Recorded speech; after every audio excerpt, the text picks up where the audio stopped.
저는 24살 된 남자입니다. 처음 호스트바에서 일하게 된 건 20살 무렵이었습니다.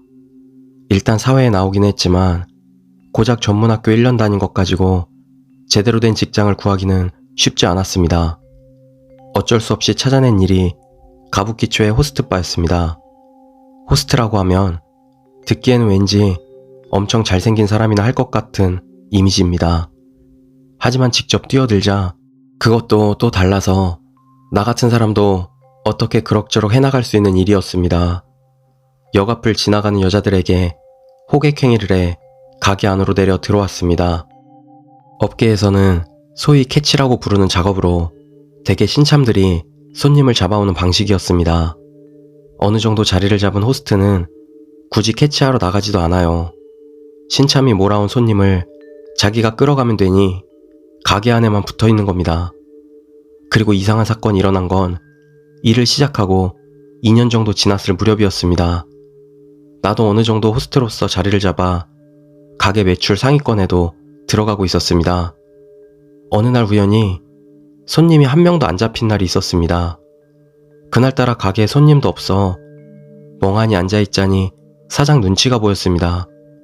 어쩔 수 없이 나는 후배 한 놈과 같이 간만에 캐치를 하기 위해 가게 밖으로 나섰습니다. 신축구역 동쪽에서 지나가는 여자에게 말을 걸었습니다. 같이 술 한잔 하지 않을래? 좋아. 어디 가게야? 당신 꽤 재미있어 보이니까 지명해줄게. 첫 번째로 말을 건 여자가 바로 낚였기에 나는 잔뜩 신이 나서 가게로 데려가기로 했습니다. 후배에게 먼저 가겠다고 말을 걸었습니다. 야, 먼저 간다. 와, 벌써요? 그래. 너무 빠르시네. 가게로 향하는 사이 여자는 싱글벙글 웃으며 말을 걸어왔습니다. 품에는 커다란 가방을 껴안은 채입니다. 그런데 갑자기 여자가 우뚝 멈춰서서 이렇게 말했습니다. 여자를 속여서 가지고 놀 때는 어떤 기분이야? 갑자기 이게 무슨 돌직구람? 하지만 이제 와서 가게에 데리고 가지 않을 수도 없는 노릇입니다. 속인다거나 그런 생각 한 번도 안 해봤는걸? 갑자기 왜 그래? 그리고 그 말을 하는 것과 동시에 이상한 점을 알아차렸습니다. 아니, 그때서야 비로소 그 여자를 처음 제대로 바라봤던 건지도 모릅니다. 아까 전까지 가방이라고 생각했던 여자가 품에 안고 있던 것은 둥글게만 모포였던 것입니다. 뭔가 싶었습니다. 이 사람도 나를 속일 생각이 없었을 거라고 생각해? 이 사람? 모포? 우리 둘 말고 주변에 이 사람이라고 불릴 만한 다른 사람은 없었습니다. 자세히 보니 여자는 아랫입술을 꽉 깨물고 있어서 입가에서 뚝뚝 핏방울이 떨어지고 있었습니다. 어느새 가게 바로 앞까지 와 있었지만 이 여자는 제정신이 아니라는 생각이 들었습니다. 나는 가게에서 전화가 온 척하고 지금 가게가 꽉 차서 자리가 없다네. 다음번에 다시 와줘야 할 것 같아. 라고 그녀를 돌려보냈습니다. 여자는 아무 말 없이 역 쪽으로 걸어가 버렸습니다. 내심 마음이 놓이면서 피로감이 몰려왔습니다. 가게에 들어서자 전화가 왔습니다. 아까 같이 나갔던 후배였습니다. A형. 벌써 가게 들어왔어요? 아까 그 여자 완전 이상한 사람이라 그냥 보내고 혼자 왔어. 진짜요? 저 지금 막 손님 찾았어요. 바로 갈게요. 그래. 가게에서 기다리고 있을게. 가게에서 사장과 잡담을 하고 있노라니 곧 후배 녀석이 돌아왔습니다. 어서 오세요. 큰 목소리와 함께 후배가 여자를 데리고 들어옵니다. 후배가 데려온 여자는 아까 나와 같이 있었던 모포를 품에 안은 여자였습니다. 그 순간 나는 또 한 번 깜짝 놀랐습니다. 내 옆에 있던 사장이 갑자기 부엌으로 달려가더니 굵은 소금을 들고 나와 여자에게 마구 뿌려대기 시작했던 것입니다.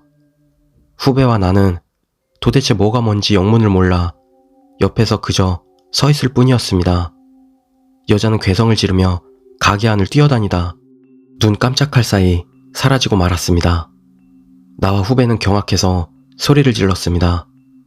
곁에서는 눈이 시뻘개진 사장이 숨을 씩씩 몰아쉬고 있었습니다. 또 왔구만. 야, 저 녀석은 위험한 놈이니까 앞으로는 조심해라. 사장님, 그 여자 어디로 간 거예요? 설마 귀신인가요? 몹시 흥분한 상태였기에 그 이후의 대화는 잘 기억이 안 납니다. 다만 사장의 말에 따르면 몇 년 전부터 모포를 가진 여자가 몇 번이고 가게를 찾아왔었다고 합니다. 그리고 그 여자가 오는 날이면 매상이 급격하게 치솟는다는 것이었습니다. 기묘하게도 그 말대로 방금 전까지 텅 비어있던 가게는 곧 손님들이 들이닥쳐 그날은 엄청나게 바빴습니다. 하지만 그걸로 끝이 아니었습니다. 그날 영업을 마친 뒤 사장에게 뒷이야기를 전해들었던 것입니다. 그 여자를 손님으로 맞아 상담을 해주거나 영업을 하면 그 호스트는 반드시 자살한다는 것이었습니다. 내가 호스트를 시작하기 전에도 몇 명이 자살을 했었다고 합니다. 귀신을 처음으로 봤기에 나와 후배는 잔뜩 겁에 질림과 동시에 저주라도 받는 게 아닌가 싶어 일이 손에 잡히지 않았습니다. 그래서 사장과 함께 셋이서 불제를 받으러 갔습니다. 올해 나와 후배는 호스트를 그만뒀습니다. 지금 우리 둘 다 신상에 큰 문제는 없지만 후배는 오른손 새끼손가락을, 나는 왼발 새끼발가락을 각기 다른 사고로 인해 절단해야만 했습니다.